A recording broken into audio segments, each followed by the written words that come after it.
Let me tell you why you're here. You're here because you know something.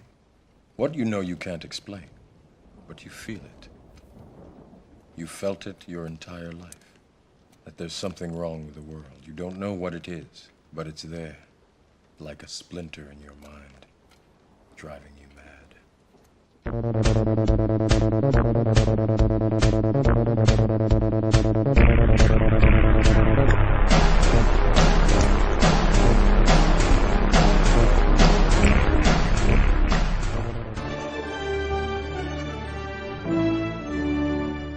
Now that we know Vice President Dick Cheney and Senator Barack Obama are distant cousins. In my book, there's a lot of genealogical research, you know, going back, Dick's family, my family, these heroic and amazing tales of people who went west. But one of the things I discovered is that Dick and Barack Obama are 8th cousins. What? Is that an amazing thing? Yes, if you go back 8 generations, really? They have a common ancestor. The New York Post decided to check into the genealogy of President Bush, and his family tree has people talking. This is your last chance. After this, there is no turning back. You take the blue pill, the story ends. You wake up in your bed and believe whatever you want to believe.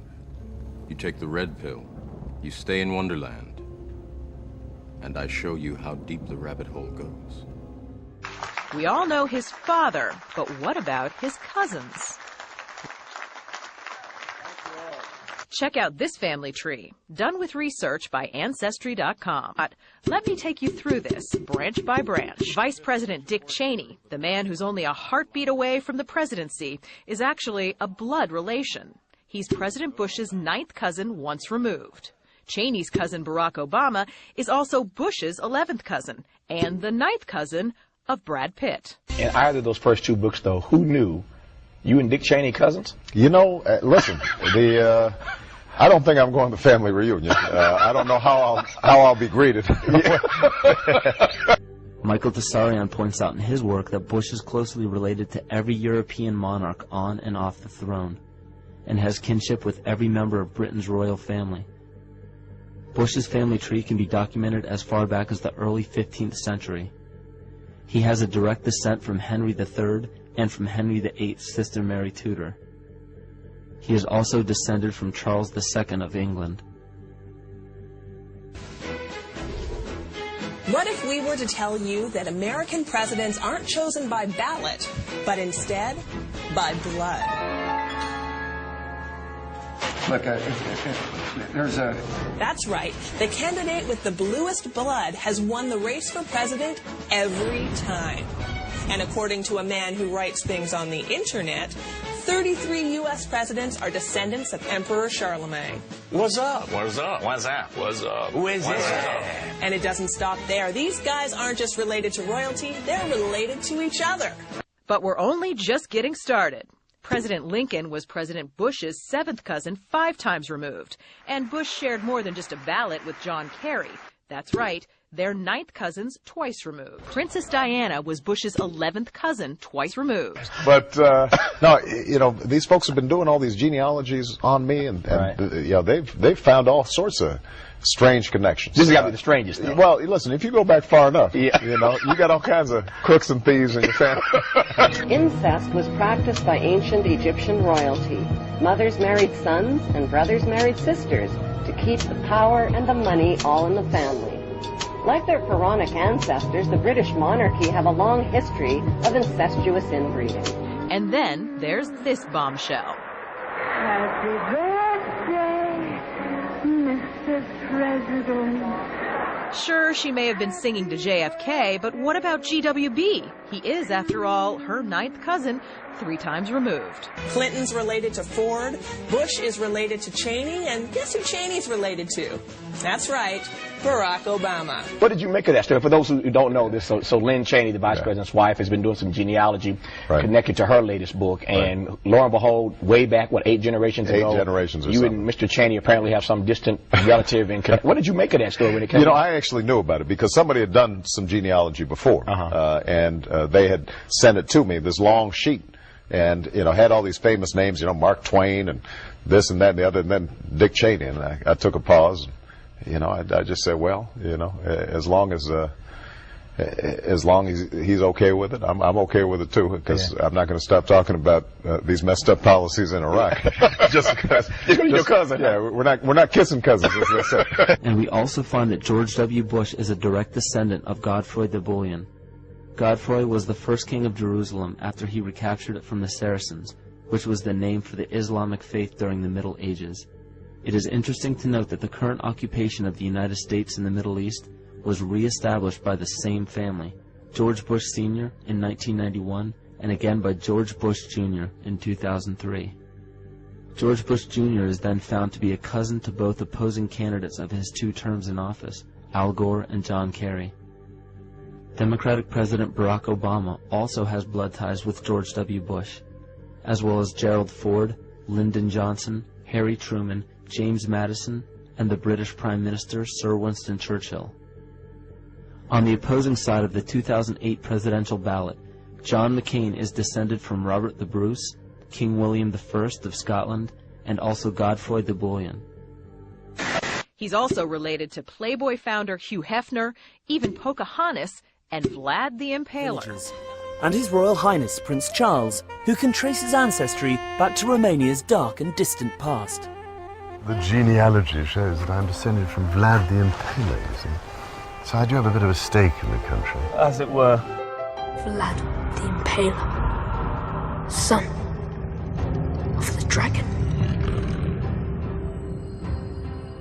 Sickened by his monstrous acts, Vlad came to bury his past with the dead and returned to Transylvania to rule in peace. His subjects called him Prince. I called him Father. But the world would come to know him as Dracula. You don't have to agree with Trump, but the mob can't make me not love him. We are both dragon energy. He is my brother. I love everyone. I don't agree with everything anyone does. That's what makes us individuals, and we have the right to independent thought. He also tweeted a selfie and a MAGA hat. Well, as you can imagine, his support is appreciated by the president. Trump responding to the rapper on Twitter, writing, "Thank you, Kanye. Very cool." If all presidents are related, which of the 2017 candidates will be the next president? As it turns out, both Trump and Hillary Clinton are related to John of Gaunt, a 14th century royal.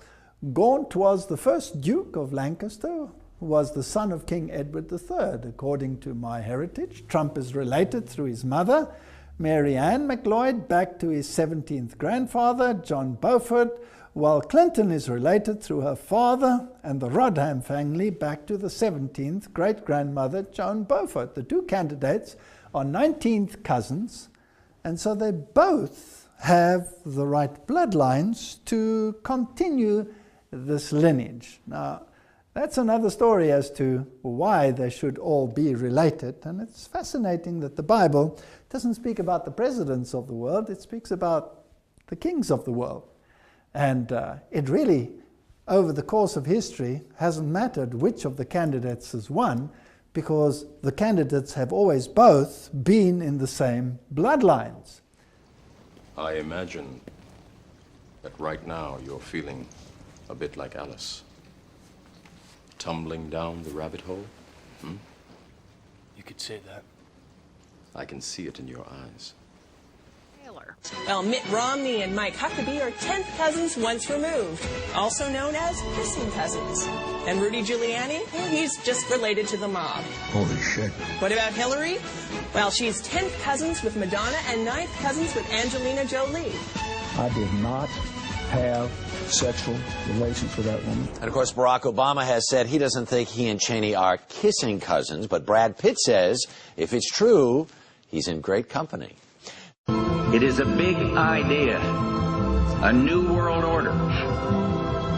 And when it was in Rome, that's when we had the creation of the Roman Empire and the creation of the Roman Church that became Christianity as we know it. I just want to pick three secret societies up that were formed around the time of the Crusades. In the 1100s they were formed and through into the 1200s. One of them was called the Teutonic Knights. Another one, the Knights Hospitaller of St. John of Jerusalem. This crusade, one of the most massive, sweeping in history, was actually orchestrated by a secret brotherhood, the Priory of Sion and the Knights Templar. 19th century, artifacts and things were found, signs were found that the Templars had been under Temple Mount. Whatever, something changed very quickly after around 9 years, because a couple of these guys came back to France and started signing up these aristocratic families of Europe. They clearly knew something big time. The papacy declared these Priory Knights, these Knights Templar, of limitless power. By the 1300s, the Templars had grown too powerful. All across Europe, the Pope had declared the Knights Templar Satan worshippers. Said God had charged him with cleansing the earth of these heretics. The plan went off like clockwork. The Templars were all but exterminated. The date was October 13th, 1307, Friday. Friday the 13th. And they went runabout. They almost certainly went to the Americas, because the knowledge of the Americas existed and goes back a long way in the secret knowledge line. By the name of Adam Weishaupt forms a secret society known as the Order of the Illuminati. Charles Taze Russell, who created the Jehovah's Witness movement, along with others, Merovingian bloodline, buried under a pyramid in America. Joseph Smith, who started the Mormon Church, which is an Illuminati front, big time in Salt Lake City, Merovingian bloodline. The secret meeting of the world's power elite. At Yale University, the scions of America's first families confess their sexual exploits from a gruesome coffin. In a smoke-filled room, a handful of power brokers manipulate the global economy. On May 14th, 1948, the State of Israel is reborn. Personally, I do not believe that the Bible addresses such issues as symbolizes fascism comes out the Roman Empire, because these rods symbolize individuality tied together, ruled by the axe head here. You still don't get it, do you, boys? There ain't no countries anymore. No more good guys. They're running the whole show. They own everything. What's wrong with having it good for a change? And they're going to let us have it good if we just help them. They're going to leave us alone. Let's make some money. You can have a little taste of that good life, too. Now, I know you want it. Hell, everybody does. You do it to your own kind. What's the threat? We all sell out every day. Might as well be on the winning team. Satan's greatest trick was convincing man he didn't exist. Here are the American presidential bloodlines. Here's another page that explains this. Did you know all 44 US presidents have carried European royal bloodlines into office?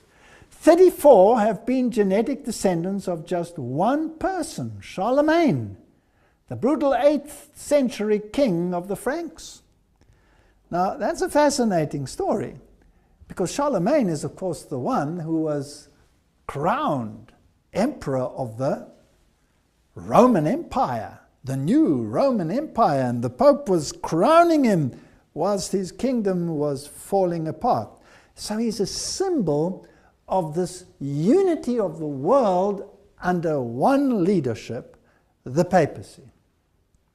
And then if we go to Edward III of England, in fact, the presidential candidates with the most royal genes has won every single American election. It is the world that has been pulled over your eyes to blind you from the truth. What truth? That you are a slave, Neo. Like everyone else, you were born into bondage.